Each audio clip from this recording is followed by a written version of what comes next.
What if Renly declared Stannis for the Iron Throne? Let's explore the depths of it in the video. The waters around Storm's End are crisp and choppy, making it impossible for most sailors to make landfall in the castle with this weather. But one ship, a small boat with black sails, cuts through the waves with practiced ease. Sir Davos Seaworth would have preferred to wait for better weather, but his lord and king insisted they move now lest they be late for the rendezvous. As they reach the base of the castle, a hand reaches out to help them. Sir Cortnay Penrose offers them a nod and guides them upstairs to the solar, where Renly is waiting. The younger Baratheon smiles in the dim candlelight. Welcome home, brother. I certainly hope you've invited me here because you wish to back my claim, brother. I've heard you've called your banners. For what purpose? Not with that attitude, Stannis. Suspicious as ever. Yes, your spies serve you well. I have summoned the Stormlands, and they shall be here within the moon's turn. But as to who they will serve, that will depend on how this negotiation goes. What is there to negotiate on? The throne is mine by right. You know it, and the realm should as well. And yet the realm already has 3 kings. That is the problem. Right now, no one knows what to believe. And you think waving the law around will assure them of anything? Some would say Joffrey has a better claim than you, and that is what I wish to avoid. We cannot divide our forces now, so I've invited you here to come to terms. What are these terms, Lord Renly? First is simple enough. I wish to remain Lord of Storm's End and Paramount of the Stormlands. Second, I believe I can get the Tyrells on our side if I wed Marjorie, and offer them some positions in the small council. You would choose my small council for me? I'm surprised you didn't ask to be my hand. All for what? 1 kingdom out of 7?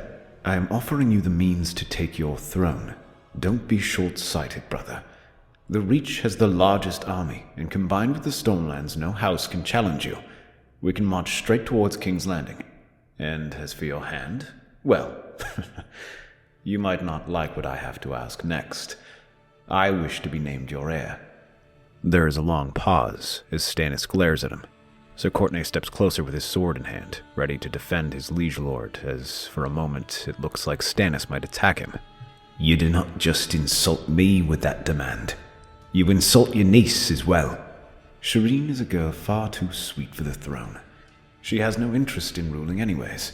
Stannis pauses and considers it. Renly's words ring true, as Shireen has never once expressed interest in the Iron Throne. She prefers to spend her time with books and Patchface. If she were to be disinherited, Stannis doubts she would make much of a fuss. But the thought of doing that to his daughter, after she was denied so much in life, still upsets him. Very well. But I expect Shireen to be compensated. She's a sweet girl, as you say. The last thing she needs is to spend her life in misery. I want only the best for her. On that we agree. So, do we have an agreement? Very well. But the allies you bring better be worth this trouble. Renly smiles, and within days Stannis gets his army. The Stormlands all rally to their castle, pledging themselves to Stannis. Within the month, men from the Reach begin to trickle in. The first of these is Loras Tyrell, who leads the vanguard and is made Renly's protector.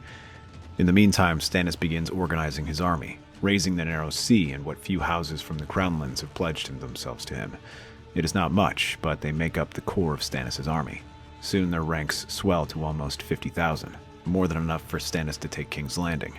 Renly wishes to take a slow, leisurely pace to the capital, starving the Lannisters as they go and gathering whatever support they can. The sight of their army will cause more lords to join their forces and allow them to take the city with ease. However, Stannis sees that their opportunity will not last forever. Once word gets out of their alliance, Tywin and the Lannisters will rush to fortify the city, and the opportunity for a swift victory will be lost. He pushes his men hard and begins to pick up the pace. He sends his ships ahead to blockade the city and tell of their arrival. There is no point in hiding it, and once they're moving in, it won't matter.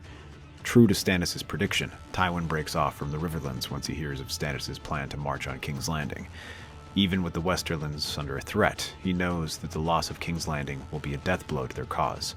So, with his 20,000 men, he begins the long process of returning to King's Landing. As they cross into the Crownlands, Stannis divides his army. 25,000 will remain with him and march to King's Landing, while the other half he leaves with Randyll Tarly, Renly, and Loras to confront Tywin. The Lannisters will not risk a direct engagement if they know we're coming. Tywin is cunning, but he's no fool. Then we press harder. He will move south from Harrenhal down through the God's Eye, so long as we intercept and prevent his forces from reaching King's Landing.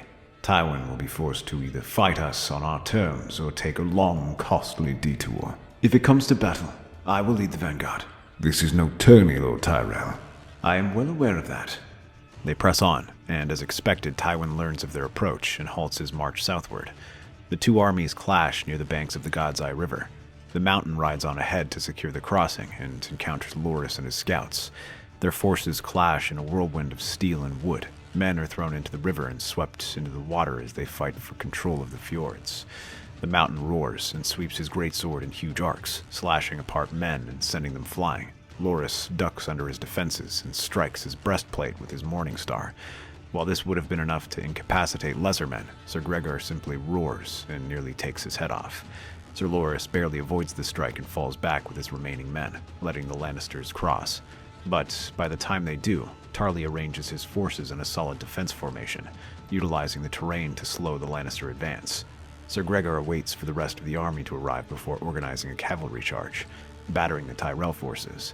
Yet, Randall Tarly is no stranger to this type of battle and keeps his men in line.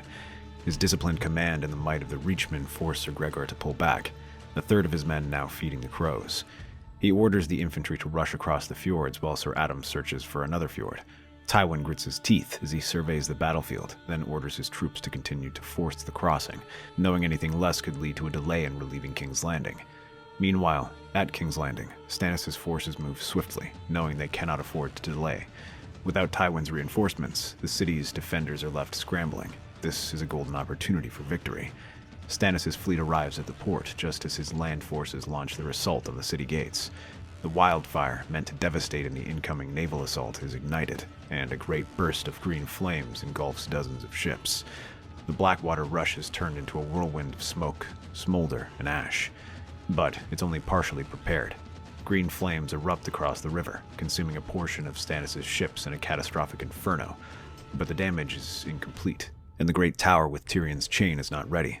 Ships are able to withdraw and spread out, limiting the damage. Enough of his fleet remains intact to land troops at the port, while his forces on land breach the gates in a coordinated attack. The Gold Cloaks, poorly led and disorganized, begin to waver as the disciplined storm of Baratheon soldiers crashes into them. Stannis himself fights at the front, his sword cutting through defenders with cold precision. The city falls into chaos as men seize control of the walls and move deeper into the capital. By nightfall, King's Landing belongs to Stannis Baratheon. The keep is his. The Iron Throne is his. And yet, even with victory secured, Melisandre watches from the shadows, knowing that soon the true battle will begin. It takes several days for news of King's Landing's fall to reach Tywin, and by the time it does, his army is exhausted and depleted. Though they've managed to secure several crossings, Randall Tarly managed to hold firm despite his casualties. But Stannis' victory changes things. The cost of engagement is too high to press forward. He issues the order to retreat, knowing full well that this setback is crippling. Randall Tarly does not pursue them, knowing his job is complete. He does give Loras Tyrell leave to harass the fleeing Lannisters, provided they do not venture too far away. As Tywin's forces begin their withdrawal and escape to Harrenhal, they are greeted with a terrifying sight.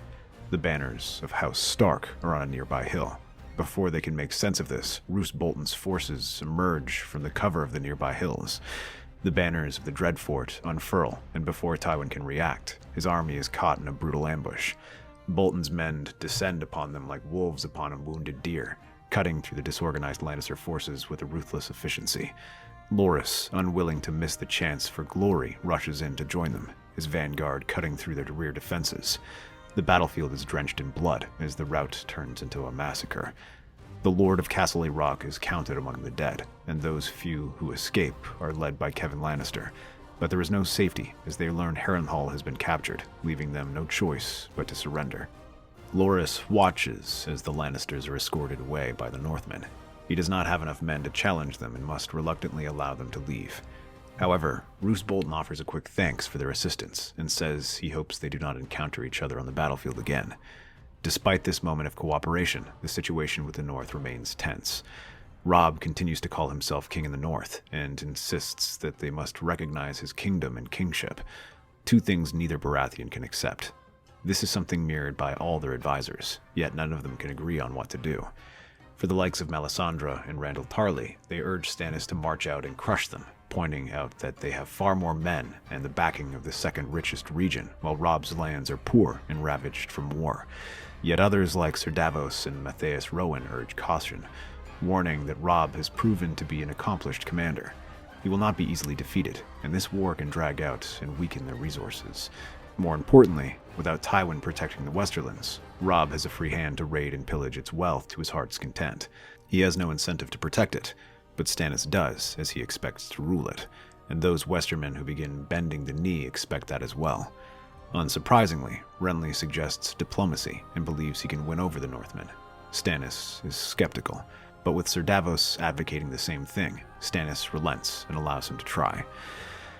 First, Renly wins over the Dornish to secure their southern flank. He offers them the heads of Tywin and Sir Gregor, who were both killed in a battle of the God's Eye River, along with apologies for the Baratheon role in Elya's death. While neither are truly pleased with these efforts, it at least appeases them and lets Renly focus his attention north. He begins gathering information about their situation, and Melisandre, who now serves as Master of Whispers, assists. From the fires, she gleams that the north is far from peaceful. She reveals that the Ironborn have begun raids there to try and create their kingdom. They have even managed to capture several important northern castles, including Winterfell. Worse still, she sees a young crippled boy disappearing into the wilderness, Bran Stark. With these losses, the north is left vulnerable. Some suggest that this would be a good time to invade and force Robb into submission, but Stannis rejects this idea. He knows an invasion of the north will be anything but simple. If the Northmen don't crush his army, the harsh weather and famine will. But Renly sees another idea. Then don't defeat them. Win them over. You expect to rule them, so they expect you to protect them. Why should outlaws and rebels expect protection from the king they are fighting against? They shouldn't. But that is why our aid will mean all the more. If we were to free the North from the Ironborn, its people would welcome us as saviors. They will question why they decided to break off from the crown, and they will question what possessed Robb to try and declare independence. Perhaps they may even reject him as king. It's true, Your Grace. For us common folk, most of us won't even see the king in our lifetime. We don't care who sits the Iron Throne as long as it doesn't affect us. But to see the king working to your aid, riding to your rescue, that means something. Intriguing. But as I said, the North is an unforgiving land. If we do arrive to aid them, we will be stretching our supply lines to their limits. The people will not immediately welcome us, and we may have to contend with them as much as the Ironborn, assuming we can even march that far. Then don't attack the North. What if we strike at the Ironborn directly? My spies tell me that the Iron Fleet occupies Moat Cailin. With them occupied there, we can strike at their heart in the Iron Islands. Perhaps you have more knowledge on military matters than I gave you credit for. This might work. With most of the royal fleet in King's Landing, Stannis has the fastest ships sail with him, while the bulk of the operation will be conducted by the new Master of Ships, Paxter Redwine, and his fleet. Their ships sail along the Sunset Sea, and true to Renly's information, the Iron Islands are unguarded. The few ships that are there are longships carrying back loot and thralls from the mainland. In Lord's sport, some longship crews are laughing and trading tales of their success terrorizing the Northmen, but their laughter is cut short as they hear the sound of flapping sails. A few raiders stop and look out. Their amusement turns to terror as they see the sails of the fiery heart of Stannis fluttering in the breeze. They try to rouse themselves and take to the seas, but it is too late, and the nearest galleys smash into them. The smaller ships are tossed aside, and their crews leap overboard to try and save themselves. Within minutes, the Ironborn are scattered, and the galleys begin releasing men onto pike. This is a scene that mirrors itself across the rest of the archipelago. Oldwick, Harlaw, and Oakmont, tens of thousands of Greenlanders storm the islands. These come from Dorne, the Reach, Stormlands, and even a few from the Westerlands. Though they have their differences, their hatred of the Ironborn brings them together. The coastal castles and towns quickly find themselves under threat, facing the same raids that the Ironborn had happily inflicted on the Seven Kingdoms. That doesn't mean they fall easily, though. Many Ironborn flee to the hills and mountains, waging a guerrilla war while longships appear in and out of rocky inlets, raiding Stannis' supply lines. Yet the King of Westeros comes prepared and beats back these scattered defenses. He advances across Pike, taking every castle and town he comes across. The castle of Pike resists stubbornly, with Balon too proud to beg or yield a second time, forcing Stannis to lay siege to them. But the effects of this attack are felt immediately. Victarion is forced to abandon Moat Cailin, and Asha leaves Deepwood Motte. Other northern castles are abandoned too, left with only small garrisons to protect them. This is where Davos strikes. Taking those speedy ships off the royal fleet, he sailed them to the stony shore and contested these garrisons. With a small but well-supplied army, Davos begins a lightning campaign to take these places back. He is aided by the Northmen, who eagerly offer their support to this relief army, and soon the stag of House Baratheon flies across several major citadels. Davos wins his greatest victory when his fleet ambushes the Iron Fleet off the coast of Orkmont, alongside the Red One Fleet, scattering the enemy. Meanwhile, Stannis unleashes Melisandre upon Pike. With her shadow assassin, it slaughters the sentries along one section of the wall, letting Sir Clayton Skuggs scale the walls and open the gates for them. For the second time, Pike falls to the Iron Throne. This time, though, there is no mercy. Balon Greyjoy is not spared and let out in chains. His titles and lordship are stripped from him. House Greyjoy itself is extinguished, as all the members who participated in this war are executed. Pike is garrisoned by a royal force, and lordship of the Iron Islands pass on to House Harlaw, with Lord Roderick, the Reader, a known dissenter on both Greyjoy Rebellion and Balon's invasion of the North. But as the victorious fleet returns to King's Landing, Stannis is visited by northern ambassadors who have come to parley. After seeing their actions in the North and Iron Islands, Robb is more inclined to make peace, and part is that he understands that rebelling against a man who just saved his domain would be a poor look. Something that helps sweeten the deal is Melisandre revealing her visions to the ambassadors, hinting that Bran might still be alive and offering to help find him. Robb agrees under the terms that Sansa be returned immediately, along with Ned's bones, that of his household, and his sword, Ice. They are to be forgiven, and Robb is allowed to remain ruler of Winterfell. Stannis agrees to these terms, and the North is brought back into the fold. With this done, the rest of the holdouts all bend the knee. The Vale offers their fealty, the Dornish agree as well, and even the remaining Lannisters under Kevan bend the knee. But while the War of Swords might be coming to an end, the hidden knives of politics begin to come out.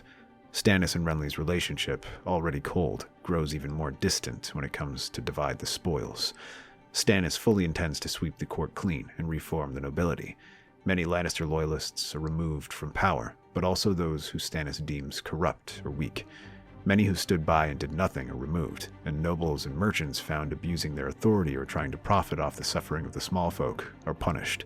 Cravens, drunks, and rapers are all dealt with harshly, but the problems come from the top. Renly had made it clear he must offer some concessions to the Tyrells for their support, something Stannis understood, though it never ceased to bother him. What he didn't expect was just how much they would demand. He offers Paxton Redwine the title of Master of Ships and Randall Tarley Master of Laws for their role in ending the war. More importantly, the latter agrees with Stannis and eagerly carries out his mission to deal with corruption.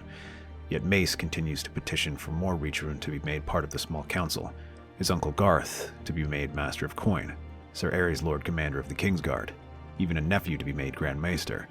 Stannis accepted Randall Tarley and Paxton Redwine because they were men of talent, but this is too much. He did not wish to make a court full of flatterers and cronies. These are all rejected. In their place, Axter Florent is made Master of Coin, Sir Balon Swan Lord Commander, and Maester is selected from the Citadel. Oberyn Martell is also made part of the Small Council, but perhaps the most controversial pick Stannis makes is regarding his hand. While Mace Tyrell fancies himself for that position, the king stuns the court by raising Sir Davos Seaworth to this position. For the Tyrells, this is a grave insult. Not only was Mace passed over, but he was passed over for a commoner. The Tyrells are furious, and Renly tries to placate both sides. Brother, I understand not placing Mace's hand, but surely you could have found someone a bit more respected. One of his sons, or Lord Hightower, even Lord Florent. Surely he would take no offense to that. I will not choose my hand based on who will be offended. I chose Sir Davos because he has given me good counsel in the past, and I have no doubt he will continue to do so. Do I need to remind you that he was the one who supported your Ironborn invasion? And I am grateful for that. And he certainly has earned some reward. But a title like this, isn't it too much? That is not your decision to make. You may be my heir, but you're not king yet. I will not have some lord overreach himself and forget who king is, especially one as fair-weathered as Mace Tyrell. The two part ways, angry and frustrated. With these words, Renly is unable to fully mend the gap between the two. Though Mace doesn't rebel or withdraw his support entirely, he begins to scale things down. Food subsidies are reduced, and his bannermen in the small council resist some of Stannis' more dramatic reforms. Mace has other lordlings gather around him, especially when Stannis begins to put more protections on the small folk. But for the most part, Stannis can make do thanks to the Dornish support to counterbalance the Reach. Oberyn proves adept at handling dissenters, and the most violent or radical are dealt with quietly. However, Renly still has considerable influence within the Reach and Stormlands, and advocates for their cause. However, this conflict would not be too serious in a time of peace, but peace does not last, especially in the north. True to his word, Stannis continues to search for Bran and Rickon Stark, leading him to cooperate with the Northern Lords in the Night's Watch. In the middle of this search, they hear reports that a great wildling host is approaching the wall, and the Night's Watch appeals for help from Stannis. The king agrees, and initially plans on sending a token force to reinforce Robb Stark's army, but Melisandre urges for stronger action. As she looks through the flames, she senses something. The wildlings are not a threat. Numerous as they are, most of their warriors are armed with bronze and stones, and a few rusted longswords. They wear ragged furs, old bronze and rusted steel. Robb Stark's forces should be more than sufficient. This does not require the king's presence. A handful of men will not be enough, Your Grace.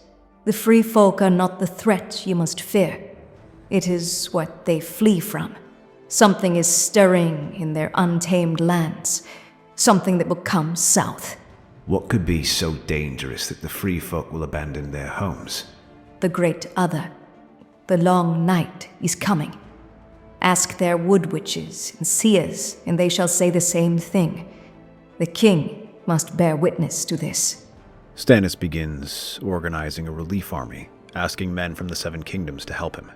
He gathers several thousand men to join him, but one place that proves troublesome is the Reach, where Mace refuses to send his men to fight in the far north. He tries to placate Stannis with some cash subsidies, but the king does not forget this. The snow falls thick beyond the wall, cloaking the haunted forest in white silence. Stannis rides at the head of his army, flying banners of the fiery stag. Beside him, Melisandre rides in her crimson robes as they follow the guides the Night's Watch provided them. The wildlings, thousands strong, charge across the tundra. Their numbers are impressive, but as Stannis predicted, they are poorly equipped and disorganized. That doesn't mean they lack bravery, as the wildlings throw themselves into battle just in the plains outside Castle Black, as the wildlings swarm the smaller Westerosi army, working to surround and crush them. Bronze swords clash against steel. Furs and hide offer little protection against well-armored men of the realm. The disciplined forces of the kingdoms, led by Stannis, crush them with ruthless efficiency. It is a swift and brutal rout. Thousands are killed, with only giants offering some meaningful resistance. Yet, even their escape is cut off, as Stannis pursues them relentlessly. Though Jon Snow urges mercy and tells them that they do not wish to raid the Seven Kingdoms. When the battle is done, and the survivors rounded up, Stannis orders the leaders brought before him. Mance Rayder, battered and bloody, kneels before the king. You've won, but we were never your enemy. The dead walk, and they do not care for thrones or crowns. They will not fall as easy as this.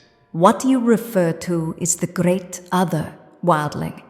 The long night is coming. Aye, the dead are coming alive, and in greater numbers than ever before. I've seen them. The White Walkers. This threat is real. The wall alone will not stop them. Stannis listens. For all his stubborn pride, he can see that three people from such different paths confirming this rumor means it is far more than a tall tale.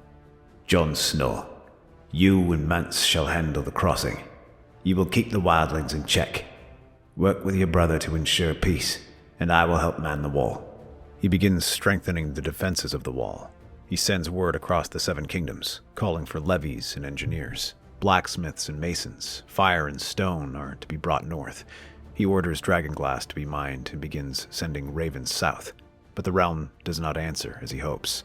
While lords are happy enough to send their criminals and undesirables to the wall, they are less willing to part with their gold and craftsmen. The most vocal of these is Mace Tyrell, who sees it as chasing dreams and shadows. He sends some coin, but no soldiers. A simple token gesture. Even Renly urges him to reconsider, and tells him that he's already won the throne. These actions only drive men away, and make it seem as though Stannis is looking for war. Stannis reminds him that their duty is to the people, but Renly laughs it off, telling him that they must ensure their people get enough to eat, that nothing interrupts their farms, not even whispers of doom. Their words sting. Their refusal stings deeper. Stannis does not forget, and instead turns to an old rival, Kevan Lannister. While the Lannister believes these claims as much as Renly and Mace, he also understands them as an opportunity to regain power and influence. He helps Kevan slowly rebuild their influence, marrying Shireen to Lancel Lannister, and in exchange he offers the wealth of Castle Rock and more recruits. But with this alliance does not just come money. They also share intelligence with Kevan, offering the old reports left over from the time of Joffrey. Most are inconsequential, but there is one that Kevan wanted to keep close, especially now. Reports from Pentos and Volantis. A girl with silver hair. 3 dragons. Alive. She is carving a path through Slaver's Bay. Daenerys Targaryen. I've heard whispers of such things too. Are they verified? The dragons are real. I have seen them. A shadow of wings over fire. The flames do not lie. 3 dragons. Another Targaryen. And a claim to the throne. She is fire reborn. But only one shall wield the Lightbringer. She is not the enemy, not yet, and she may not become one. You want me to bring her here? You must go to her. She must see the true king, the one Azor Ahai reborn. If she will kneel, let her kneel. If she will rise against you, we will meet her with flame. But as this report is presented to the capital and court, laughter is what greets them, not just from the Tyrells, but by his brother. Renly lounges beneath the Red Keep's high windows, surrounded by courtiers and knights. Loras pours wine. The small folk adore him. The lords listen if he gives these words, but he does not. A silver-haired girl across the world. Yes, Robert was obsessed with killing her. Seems for good reason. She turned out to be a greater threat than ever. A threat to Jaskari slavers. Let her conquer cities. Those are 1,000 leagues away. My brother has grown fond of flames and doom, and it seems he inherited one of Robert's obsessions as well. Still, behind the charm, behind the honeyed smiles, Renly tightens his grip on the court. He dines with the High Septon. He restores gifts to the faith. He even ensures that Tyrells hold more coin and influence than ever before. All the while, Stannis looks beyond the wall and across the narrow sea for threats. Though no one criticizes him openly, the others grow concerned, wondering whether Stannis is truly stable enough to rule. Renly continues to assure them of Stannis' sanity, though his words are what decide people's support rather than Stannis' actions. But without the armies of Westeros, Stannis can only call upon his household and immediate retainers, the houses of the Narrow Sea and a handful of Stormlands. Sir Davos raises these men, about 8,000 in all, and prepares them to sail. And yet, it is not enough, and Melisandre knows it. She tells him there is a way to raise himself up beyond swords, something that shall make him Daenerys' equal. At Dragonstone, the storm begins. Balon Greyjoy kneels in chains before the stone drum. I am the Kraken. You'll choke on my name. You're no king, only a usurper, and fire devours all false kings. Outside, the wind screams. Melisandre chants in a tongue older than the wall. Fires blaze in a circle around the Dragonmount crater. Despite the rain, the fires continue to burn bright and surrounds the old Kraken. Balon dies, screaming. The earth rumbles. The smoke thickens. Something moves in the fire. A shape. A shriek. Wings unfurling like banners of shadow and flame. From the heart of Dragonstone, a dragon is born. Not the size of legends, but no hatchling either. Its scales shimmer obsidian and bronze. Its eyes glow gold. Stannis names it Lightbringer. He does not wait. With a small fleet, he sets sail, the dragon circling above like a vengeful comet. The people of Driftmark and Dragonstone cry out in awe and fear as the beast passes overhead. Black sails and red fire mark his departure. He leaves Renly behind, to rule, to charm, to dance for the realm. Stannis sails east, towards the Dragon Queen. In Slaver's Bay, the pyramids of Meereen still smoke from the last resistance. Though it has been months since she captured it, Queen Daenerys has little time to enjoy her success, as reports already surface that the slavers she spared are now raising an army in rebellion. They have gathered thousands of fresh slave soldiers and marched towards Astapor. Though it was the first city she captured, it has already fallen, and the slavers are uniting, emboldened by her stretched forces and weakened allies. She stands atop the Great Pyramid as the red sun bleeds across the horizon. Below, the Unsullied stand in silent rows, but they are too few. Her Dothraki and sellswords hunger for war, but they must win here first. Her children grow stronger by the day, yet they are wild, half-trained, half-tame. Then, the sky changes. A roar cuts through the desert heat. A shadow passes over Meereen. Not Drogon, not Rhaegal, not Viserion. A new cry, sharp and strange. A new dragon. Her blood runs cold. Then she sees ships bearing the symbol of Westerosi horses. They are few, too few, to be an invasion force, but large enough to contest her tiny fleet. When her sailors move to intercept them, they return with a strange request. Their king wishes to meet them. Not Robert, but Stannis. They meet in the throne room of Meereen. Stannis enters without prompt. He wears black and red, the stag sigil altered. The heart is still burning. Behind him walks Sir Davos, weathered and quiet. At his shoulder, Melisandre glides like a flame-given form. Above them, Lightbringer roars, looking around as the other three dragons circle him, curious. Daenerys watches from her throne of carved black and broken chains. Her silver hair gleams. Her eyes do not flinch. You come far and bring fire. I come to make war. Drogon growls from the balcony, smoke curling from his nostrils, but Stannis does not move. To whom do you bring war to? Your enemies. Yunkai marches on you with a horde of slavers in their famed lockstep legions. I can stop them. I am willing to offer my aid. And why would a Baratheon help a Targaryen? There is enmity between our houses. Not as much as there is friendship. The Baratheons and Targaryens fought together side by side for 300 years. Until the Baratheons broke that trust. Your father was a madman who would have sooner ruled a land of ash instead of making peace with his foes. He saw threats in every shadow and let fools lead him astray. But I did not come here to trade barbs. I came here to say you are not the enemy. I have come with a bargain. You need allies now, and I want your aid when I return to Westeros. The North prepares for the true war. I do not need your banners now. I need them when the long night falls. The enemy is not the slaver. It is the shadow beyond the wall. The cold that devours. You come with riddles, with omens and demands. You expect me to trust you. I expect you to see reason. You are surrounded. The slavers will come with gold, ships, and sellswords. You can die here for pride, or live to break chains another day. Have you never let your pride cost lives, Stannis Baratheon? He hesitates. A flicker of memory crosses his face as he recalls how he prepared to go to war against his brother. Nearly destroyed him for it, if Renly didn't prepare to make an alliance. I have. Drogon snarls again. Daenerys walks down from the throne, until she stands face to face with him. You say you will aid me, but what if I refuse to repay it? I'll hold you to your word. If you break it, I'll find another way. But I would rather have you beside me than against me. Sand and ash churn beneath thousands of charging hooves. Daenerys rides at the head of her Khalasar and sellswords, silver hair streaming.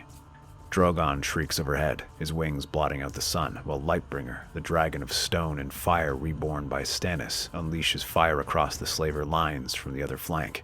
Stannis commands the infantry. Unsullied and Westerosi veterans from his fleet form a disciplined corps. They march in unison, shields locked, banners of the stag and the three-headed dragon flying side by side for the first time in centuries. Against the fire, the Yunkish army crumbles. Their sellswords flee under the wrath of dragons. Through the flames, the infantry pushes forward. Slavers burn in their tents, or are impaled on unsullied spears. Daenerys whirls around and makes another pass, directing her troops forward. The sellswords whirl around and surround the army as it advances through the plains. Though they had won in Astapor, they will get nowhere near Meereen now. As they reach Astapor, things prove to be complicated, as the city remains in slavers' hands. So Stannis begins organizing his armies for a siege. They surround the city while he flies atop Lightbringer. His dragon roars and flaps his wings just beyond arrow range. For many, it seems like Stannis intends to burn the city out. Daenerys urges otherwise, as she fully intends to recapture it. Yet Stannis continues to circle the east walls, sometimes getting close enough for them to loose arrows, and the dragon sends men scattering. But then, the real attack comes from the west. The dragon is a simple ploy, as Davos leads a smaller contingent to strike. Daenerys watches this in awe, seeing how Stannis doesn't just use his dragon as a weapon, but also as a way to outsmart and outthink the enemy. As the western wall struggles to hold them back, Daenerys leads her own troops to join in the effort, and soon Astapor falls as well. In the weeks that follow, order is restored. Stannis, grim and tireless, oversees the reconstruction of defenses. Davos works with Grey Worm to establish guard posts. Melisandre walks the streets in red robes, seeking out the sons of the Harpy, burning them in hidden rituals before they can strike again. While Daenerys is idealistic in her wishes to help their people, Stannis is the one with a vision to realize that dream. He has the energy to fight and the experience to rule, helping her establish herself more firmly than ever before. He also leaves a handful of advisors to help maintain order. Meanwhile, in Highgarden, Renly lounges in rose silk robes, idly spinning a goblet of wine, but his smile fades as his good father speaks. You sit here playing steward while your brother fights wars half a world away. The nobles whisper, Renly. They say the true king does not even show his face. They say Stannis has abandoned the realm to chase off dreams. Stannis does what he always does. Broods and barks orders no one wants to follow. But he is a man of duty, and will come back. And so the realm must endure these bouts of madness. No. Westeros deserves a firm hand and a king who is present. You. He named himself king. I am his heir. Am I meant to raise my banner just to please you? Not for me. The realm. Until Stannis returns, are we simply expected to act out in his name? We do not even know if he lives. But with this plan in place, Mace begins to call his swords and urge them to crown Renly as they originally planned in the War of the Five Kings.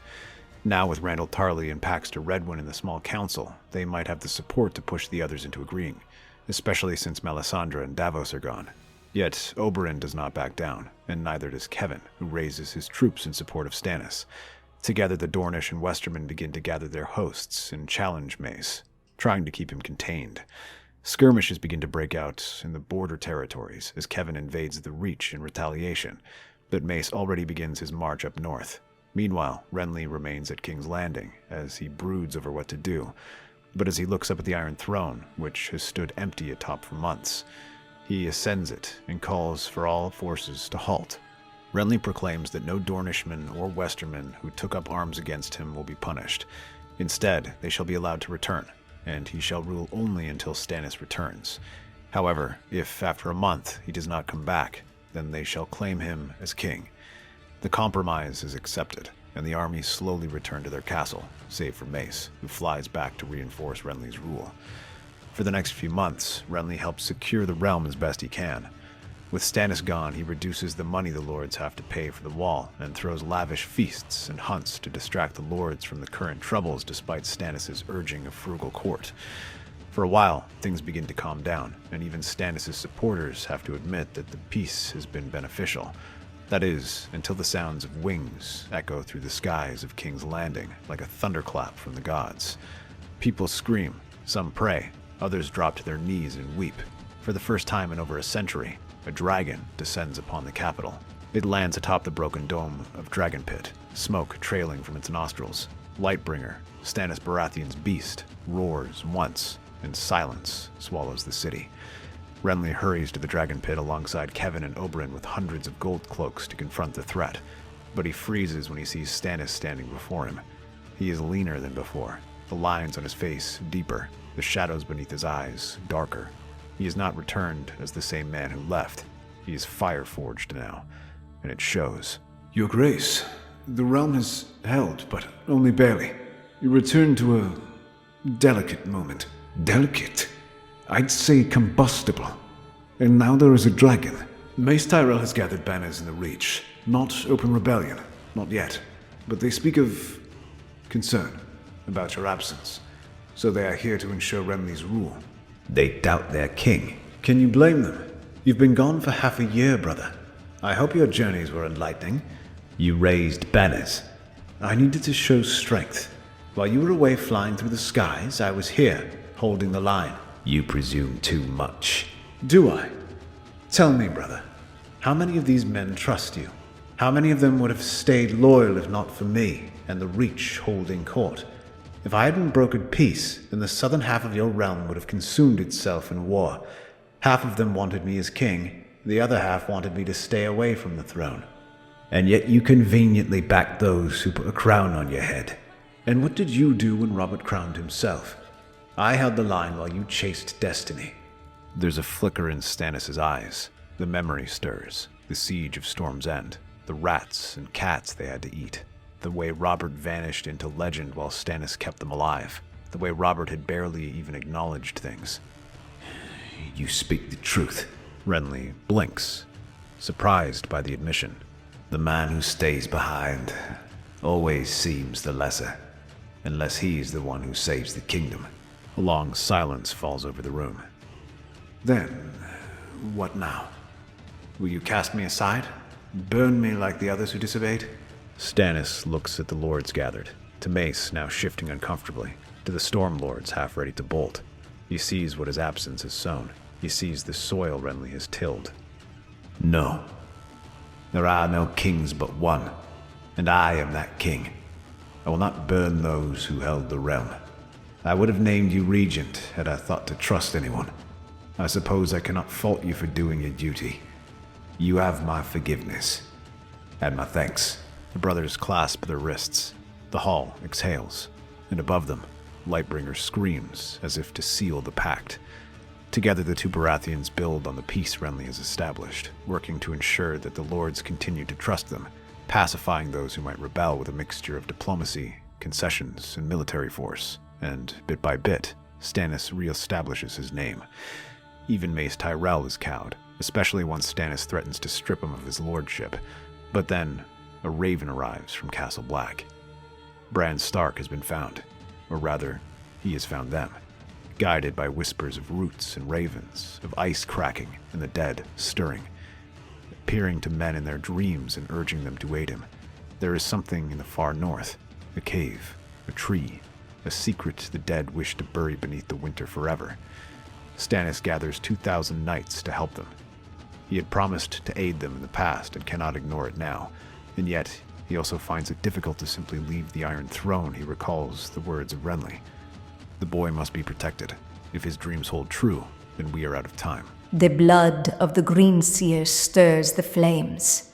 He is touched by something older than the gods. But who shall command them? You've only just crushed the rebellion. You are king, Stannis, not a hedge knight chasing ghosts through snow. A hush falls over the room. Even Melisandre cannot contradict the wisdom. Let me go. You've given me the realm to hold. I know what that means to you. I don't believe in green seers or walking corpses. But if the Stark boy lives, then I suppose that's something. Let the realm see you, and I'll take care of things. Thank you, brother. Weeks pass. The north grows darker. Snow thickens. The wind howls like 1,000 ghosts. Renly rides with the best of the Baratheon banners and knights sworn to the watch. They vanish into the white silence. Then, one night, Stannis dreams. It is not fire that fills his sleep, but ice. He sees a tree with a weeping face. A boy's voice calls his name, ancient and young at once. He sees a great wall shatter like glass. Cold shadows were crawling over the land. He sees a dragon's wings spread above the north, and then flicker, falter, and fall. Come, now, with all your strength. The dead march. Stannis wakes in a cold sweat. Lightbringer thrashes in its stony roost above the Red Keep, screaming into the night. He gathers his banners at once and urges them to the wall. Stannis flies on ahead of his army, leaving Davos to gather his troops and assemble the fleet. When Stannis arrives at Castle Black, he finds devastation. Renly limps from the gate, cloak torn, blade bloodied. Behind him, a handful of men remain, and a boy in furs with eyes too old for his face. Bran Stark. Took your time? What happened? They were waiting. The cave gave us answers, but the dead came before we could leave. Whites, creatures of ice and nightmare. We burned half the woods just to escape. It was everything your Red Woman said. The wall is protected by old magic. Runes buried in stone. But something has cracked the spells. Something unholy. Something that should not fly. They all look up, and Lightbringer circles above, its wings beating like thunder. No. Whatever you sacrificed, whatever rite you used to raise the dragon, it broke the seals. The wall is failing. Stannis sits alone that night in the shadow of the wall. The fire burns low. Guilt claws at his insides like rot. Renly approaches, wrapped in a thick fur cloak. He sits beside his brother, eyes on the flame. So, you may have doomed the realm. Stannis says nothing. Come now. That's a Baratheon talent, I suppose. I did it for the war to come. For the prophecy. I thought I was saving the realm. You were. Just in your way. If you hadn't acted out in your own way, and done all the things I told you not to do, well, the wall might have fallen differently. I think I understand you now. All of it. The fire, the burden. He rests a hand on Stannis' shoulder. We'll fix it. Together. Besides, it isn't like Lightbringer is our only dragon. Stannis looks up at the wall, at the black horizon beyond. The wall stands as the last bastion against the horrors beyond, but tonight it feels like it might not be enough as the dead start coming. Stannis Baratheon stands at the wall's edge, his dragon, Lightbringer, roaring in the air above him. The beast soars over the advancing dead, its fiery breath scorching the frozen ground.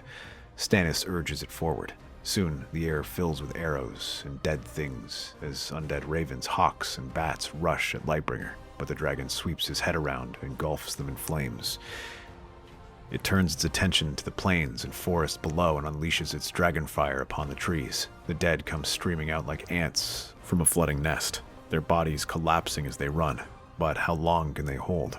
The dead are relentless. They surge forward in waves, too many to count. The first line of whites meets Lightbringer's fiery breath with screeches that are drowned in the roaring flames. Flesh boils and melts, but more take their place, and the flames cannot stop them all. Renly stands on the wall, his golden armor catching the light of the flames. His face is set, but his voice is calm as he issues orders. Form ranks! Reinforce the defenses! Even in the face of certain doom, his men rally at his call. Stannis surveys the battlefield from the back of Lightbringer, trying to make sense of the chaos. The fire is doing its work, but it is not enough. The dead are too many. The wall, their only advantage, is starting to feel insignificant against this tide. Behind him, Melisandre stands, her red robes rippling in the cold wind. She raises her hands towards the heavens, her voice low, chanting in the language of the Lord of Light. A fireball erupts from her fingertips, soaring high above the battlefield, striking down whites in a flash of fiery light. She is Stannis' weapon, burning the dead with every flick of her hand. Others watch as their weapons come alive with fire, blessed by the Lord of Light. For days they hold out, reinforcements trickling in. First come the wildlings of Mance Rayder, then the soldiers of the north, whose ferocity and experience are crucial help. Then, after 10 days pass, Sir Davos arrives with the army from the south. Word is sent to Daenerys, but she is still many days away. The days they do not have the reinforcements are still not enough. The dead continue to press forward. Unyielding and overwhelming numbers begin to wear down the defenders. Though the wall defends itself, the whites continue their ascent, ignoring chilling cold and the falling stones. The men atop must battle with the darkness itself and the whites who eagerly swarm them. Bran, deep in the weirwood tree, reaches out across the world, tapping into the wilds. Wolves, bears, giants. They answer his call. The creatures charge onto the battlefield, adding their ferocity to Renly's forces.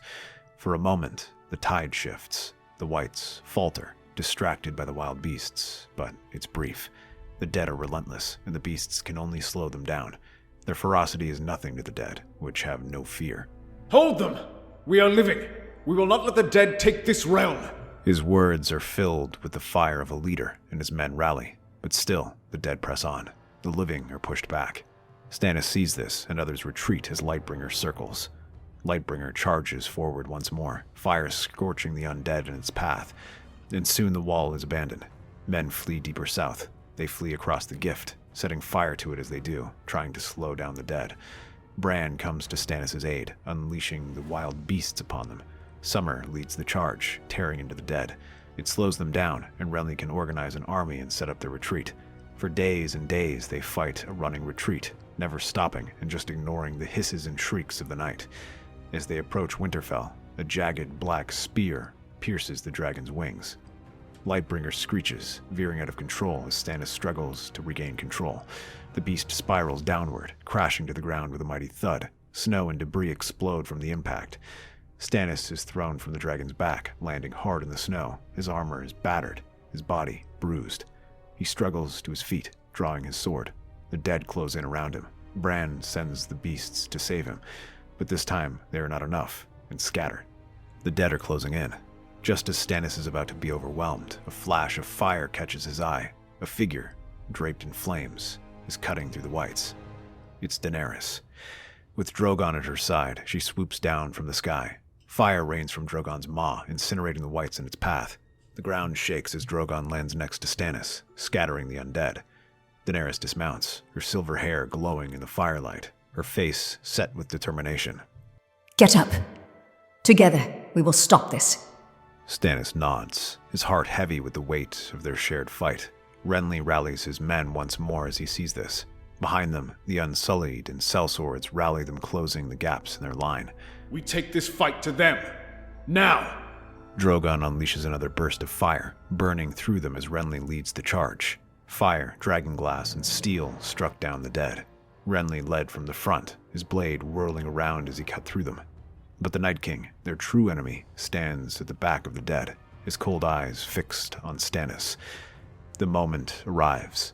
The Night King approaches, his icy hand raised to strike down Stannis. But Renly blocks the blow just as Stannis rushes forward, his dragonglass sword slashing at him. The two brothers rush at the Night King, slashing their blades at each other. The Night King backs away, parrying each strike before sweeping his sword at them, but neither man falters against the chaos, continuing to rush at them as the fires burn bright around them. Then, Lightbringer rises and smashes its tail against the Night King, sending him crashing to the ground. The two rush at him in an instant, driving their swords into him. The creature explodes in a blizzard of snow and ice. The dead are no longer bound to him, and they begin to fall back. For the first time in what feels like an eternity, the living are victorious. The dead collapse all around them. Stannis, Renly, and Daenerys stand together, their weapons still raised, and regard each other. After the battle, the Baratheons thank Daenerys for her aid, promising to aid her should the need arise, and to begin working to have slavery abolished in the free cities by restricting trade.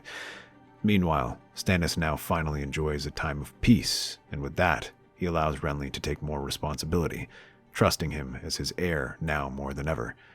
With that, it brings some much-needed stability. That's our theory.